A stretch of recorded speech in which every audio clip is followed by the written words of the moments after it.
రంగారెడ్డి జిల్లాలో గ్రామ పంచాయతీ కార్మికుల సమస్యలను పరిష్కరించాలని సిఐటియు నాయకులు డిమాండ్ చేశారు.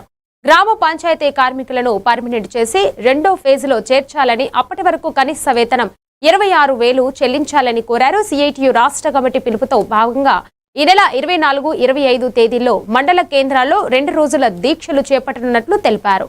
ప్రభుత్వం వెంటనే తమ డిమాండ్లను పరిష్కరించాలని, లేని పక్షంలో ఉద్యమాన్ని మరింత ఉధృతం చేస్తామని హెచ్చరించారు.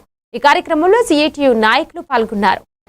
కాంగ్రెస్ ప్రభుత్వం రేవంత్ రెడ్డి గారు తన ఎన్నికల మేనిఫెస్టోలో గ్రామ పంచాయతీ కార్మికులు పర్మనెంట్ చేస్తాని, వారికి కనీస వేతనం 26,000 ఇస్తాని చెప్పిండ్రు.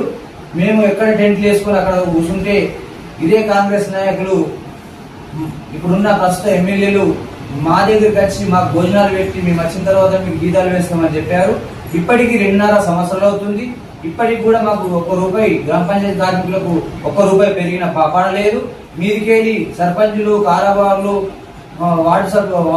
వార్డు నెంబర్లు మీదికెళ్ళి వేధింపులు ఎక్కువైపోయినాయి, పనిభారం ఎక్కువైపోయింది.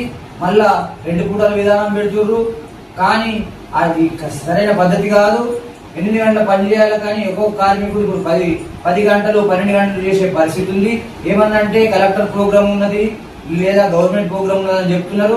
దానికి అట్లా ఇట్లా పని చేస్తే దానికి ప్రత్యేకంగా ఓటీ కట్టియాలి, దానికి ప్రత్యేకమైన హాజరేసి వారికి తెల్లారి రెస్ట్ ఇవ్వాలా. ఇలాంటివి చాలా జరుగుతున్నాయి. ఇప్పటికీ 2.5 సంవత్సరాలు గడుస్తున్నా ఇప్పటికీ గ్రామ పంచాయతీ కార్మికులకి కనీసం ₹26,000 ఇవ్వాలని రాష్ట్ర కమిటీ ఆల్రెడీ ఇంతకుముందే చాలా చర్చలలో చెప్పింది. ఇప్పటికి కూడా గ్రామ పంచాయతీ కార్మికులకు ఎటువంటి న్యాయం జరగలేదు. ఇప్పుడు